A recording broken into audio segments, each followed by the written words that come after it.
This is more than just international headlines. This is Manchester United at the center of the football world. From Thomas Tuchel's optimistic update on Jude Bellingham to England's door reopening for United stars to the Benjamin Sesko selection debate heating up under Michael Carrick, the Red Devils are shaping the conversation. Welcome to United Top News, your home for passionate, honest, no-nonsense Manchester United coverage. If you love United, if you live for the drama, the tactics, the transfer talk, make sure you like this video, subscribe to the channel and share it with every United fan you know, because here we talk United the right way. Thomas Tuchel shares positive Jude Bellingham update and opens door to Manchester United stars. England boss Thomas Tuchel thinks Jude Bellingham could be fit when England play again next month, and he could be joined in the squad by 3 Manchester United stars. Thomas Tuchel is optimistic Jude Bellingham will be fit for England next month, and then open the World Cup door for Manchester United's exiled trio. Real Madrid superstar Bellingham suffered a hamstring injury last month, and some reports in Spain have suggested the England midfielder could be out until April. But Tuchel says he has been in regular touch and is hoping Bellingham could be fit to face Uruguay and Japan in England's last 2 friendlies before they jet to the World Cup this summer. England boss Tuchel also confirmed that he is ready to welcome Kobbie Mainoo, Harry Maguire and Luke Shaw back to the fold as they are back in United's starting lineup under interim boss Michael Carrick. Tuchel insisted Bellingham could be fit for England in March and said, "The club is a bit more defensive on the outlook regarding the weeks of his recovery. Jude is pushing, and as we know him, he is determined and super professional. He will try everything to be with us in March. Of course, we are in contact. That is a normal thing to do, and we wish him all the best. Whatever we can do for him, we will help and support him. It is a little race against time. Personally, I am optimistic, but I am not sure." Tuchel was at West Ham on Tuesday night and was positive on all 3 potentially being backed for March at the World Cup. All 3 fell off the England radar after losing their places in the United setup, but Tuchel was glowing about Mainoo and was also positive about the 2 defenders. Tuchel was at West Ham on Tuesday night and was positive on all 3 potentially being backed for March and the World Cup. All 3 fell off the England radar after losing their places in the United setup, but Tuchel was glowing about Mainoo and was also positive about the 2 defenders. When asked on Mainoo, Tuchel added, "Absolutely back in the frame. First of all, it is great that he is back on the pitch. He is such a huge talent. He has already played a tournament from start to finish for England, so he is back in the picture. So is Luke Shaw and so is Harry Maguire. There are some players suddenly back in the picture. They play a back 4 now and play with a different style, which is a bit easier to translate to our structure at the moment. It's a good competition, and Manchester United favorite must be dropped to include Benjamin Sesko in strongest 11. Manchester United are not in action this weekend, but Michael Carrick has a simple selection decision to make in the Reds' next game. Michael Carrick had not put a foot wrong as Manchester United head coach until he faced West Ham on Tuesday. Carrick showed he was human by getting his team selection wrong. Despite scoring an injury time winner against Fulham, Benjamin Sesko missed out on starting against Tottenham, but that was logical with a view to starting Sesko against West Ham. It seemed Carrick would put his arm around Sesko before the Spurs. Game and explained that he would be his man a few days later against West Ham.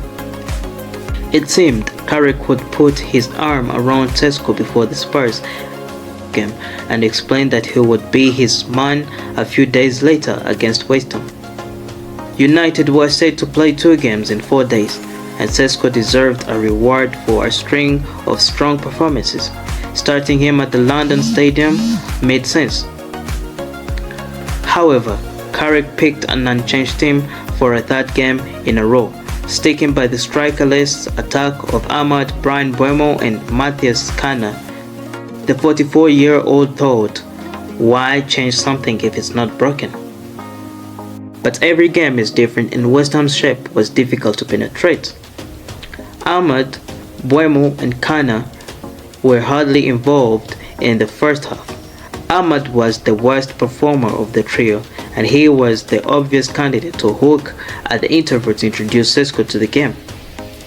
Carrick wanted to give his starting 11 more time and waited until the 69th minute to introduce Sesko though. The Slovenian international sat on the bench without a quote, the only substitute to do so. From the beginning of the second half, the Slovenian international sat on the bench without a quote, the only substitute to do so from the beginning of the second half, but had to wait 24 minutes to get onto the pitch. It was a surprise that it took so long for Sesko to be introduced.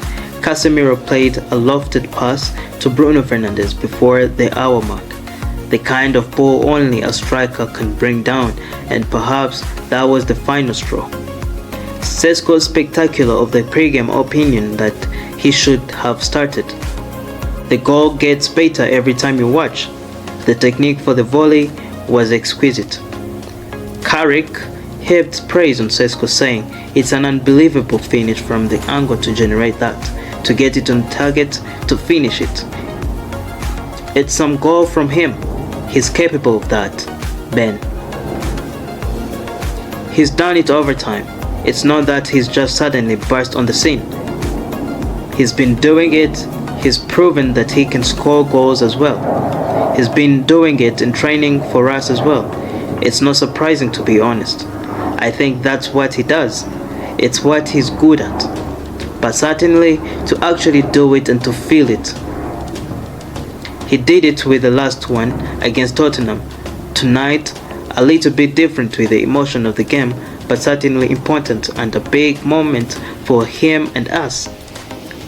One of the arguments for Sesko to start against West Ham was that he deserved a reward for his goals, as it would have been demoralizing if it continued to score from the bench, only to be overlooked again. Sesko cannot be overlooked when United play Everton at the Hill Dickinson Stadium on February 23rd. He has genuine momentum. 5 goals in 6 games, and he will be annoyed if there is no game.